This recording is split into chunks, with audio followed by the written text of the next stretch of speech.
The intensity of the situation around Greenland and the United States is reaching a level that until recently seemed unthinkable, even in the most pessimistic scenarios. And at this moment, Denmark, which formally owns Greenland, is beginning to prepare for the worst-case development. According to sources close to European diplomatic circles, Copenhagen is in a state of shock and deep mistrust. A country that for decades considered the United States its closest NATO ally now has to watch as that ally openly discusses the possibility of a force-based scenario and the effective annexation of territory under Danish sovereignty. Closed government reports emphasize that this is not merely a crisis of trust, but a breakdown of the entire logic of the post-war world in which allies did not threaten each other with force. For Denmark, what is happening is existential. If the United States is willing to apply pressure or military force against it today, no formal guarantees matter anymore. Particularly painful in Copenhagen is the fact that the European Union, despite loud statements of solidarity, objectively can offer almost nothing to counter potential American aggression. According to insiders, Brussels fully understands its limitations. Sending a symbolic contingent of several dozen or hundreds of troops to Greenland cannot stop the United States and appears more as a gesture of political protest than real protection. This realization that the collective West is unable to defend itself from an internal threat becomes the hardest blow for Denmark. Against this backdrop, Danish elites increasingly focus on the reactions of external players, primarily China and Russia. According to confidential sources, in recent weeks, Copenhagen has received informal signals and proposals that a few years ago would have been immediately dismissed as absurd.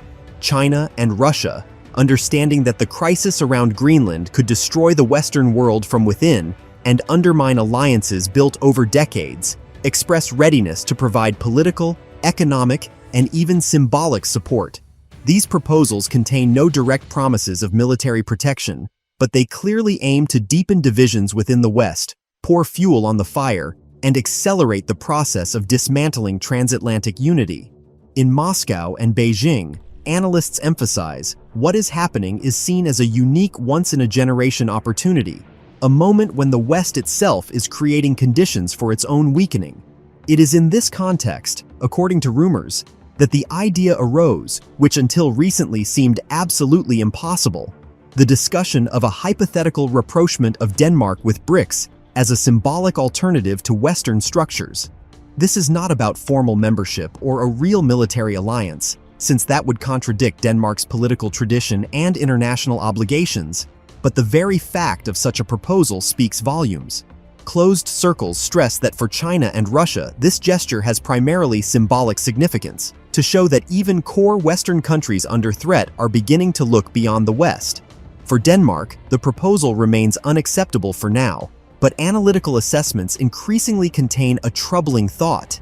If the United States really goes for a force-based scenario against an ally, previous taboos will be broken, and nothing will formally prevent Copenhagen from considering any options, including those that today seem impossible. This is precisely what makes the situation around Greenland so explosive.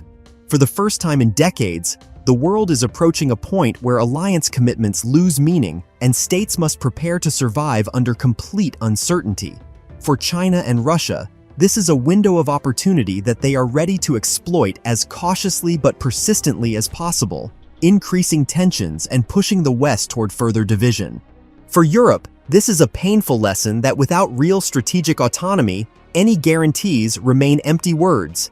For Denmark, it is a tragic dilemma between loyalty to old alliances and the necessity of protecting its own sovereignty in a world where former rules no longer function.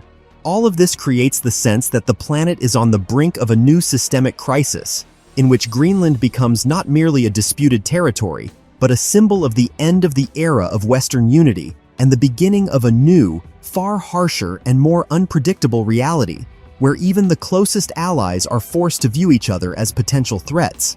Against this backdrop, Danish analytical circles increasingly conclude that the crisis around Greenland is not a sudden deviation, but the culmination of a long process in which the very idea of Allied security gradually lost its meaning.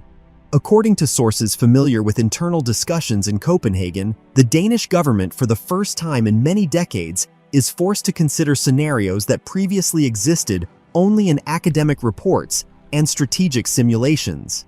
This is a world where NATO membership no longer guarantees protection, and the status of closest ally does not shield against pressure and threats.